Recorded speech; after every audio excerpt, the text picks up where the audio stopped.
ഇന്നത്തെ special dish ഉലുവാച്ചീര തോരൻ.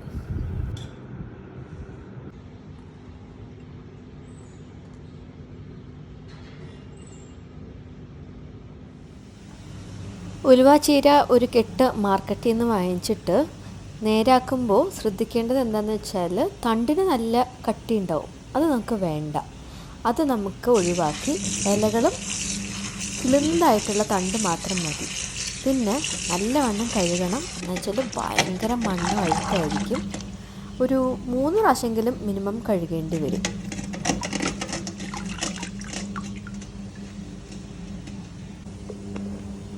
പിന്നെ വേണ്ടത് നമ്മുടെ ചെറുപരിപ്പില്ലേ, അതാണ്.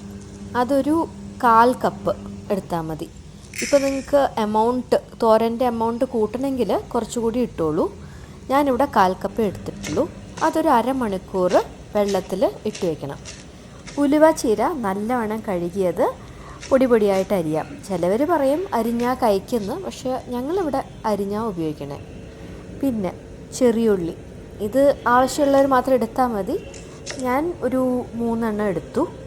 നീളത്തിൽ അങ്ങോട്ട് അരിഞ്ഞു. സവാള എടുക്കാം, പക്ഷേ സവാളയെക്കാട്ടും രുചി ചെറിയുള്ളിക്കാണ്. പിന്നെ പച്ചമുളക്. വേറെ നമ്മൾ ഇതിൽ മുളക് പൊടിയൊന്നും ഇടാത്ത കാരണം പച്ചമുളകിൻ്റെ എരിവിലാണ്. അപ്പോൾ ഞാൻ ഒരെണ്ണം എടുത്തുള്ളൂ. വേണമെങ്കിൽ 2-3 എണ്ണം എടുത്തോളൂ.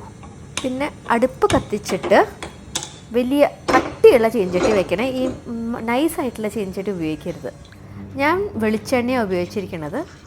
വേണമെങ്കിൽ ഓയിൽ ഉപയോഗിക്കാം. കടുക് താളിച്ച് ചുവന്ന മുളക് ഒരെണ്ണം കിള്ളിയിട്ട് പിന്നെ അതിലോട്ട് നമുക്ക് ഈ ഉള്ളിയും പച്ചമുളകും ഇട്ട് വഴറ്റാം. കറിവേപ്പില ഞാൻ ഇടുന്നില്ല. എന്ന് വെച്ചാൽ മറ്റേത് ഇലയായ കാരണം ഇതും അതും കൂടി ശരിയാവില്ല എന്ന് പറഞ്ഞാൽ ഞാൻ കറിവേപ്പില ഇട്ടില്ല. വേണമെങ്കിൽ ഇട്ടോളൂ കേട്ടോ. മഞ്ഞൾപ്പൊടി, ഉപ്പ് പാകത്തിന്.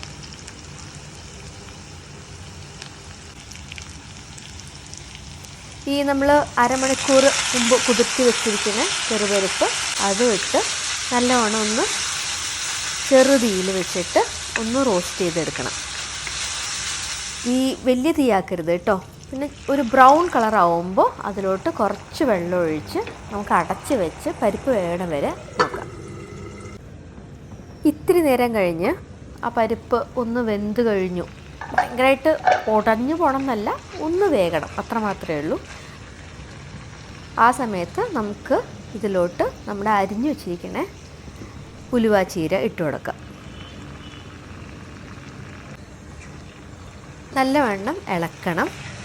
ഇനി നമ്മളിത് അടച്ചു വെച്ച് വേവിക്കില്ല.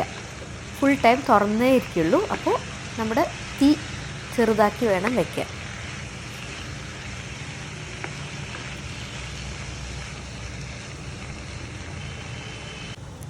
ഇനി നമ്മൾ ഇതിലിടാൻ പോണത് തേങ്ങയാണ്.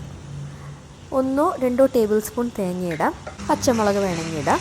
ചിലവർ തേങ്ങ ചതയ്ക്കാണ്ടിടും. എന്തായാലും വെള്ളം ഒഴിക്കാണ്ട് വേണം ചതയ്ക്കാൻ.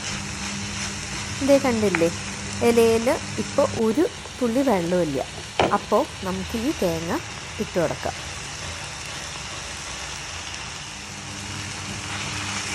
ഈ തേങ്ങ നല്ലവണ്ണം ഇളക്കി കൊടുത്തിട്ട് അടുപ്പ് ഓഫ് ചെയ്ത് കഴിഞ്ഞാൽ നമ്മുടെ തോരൻ റെഡി.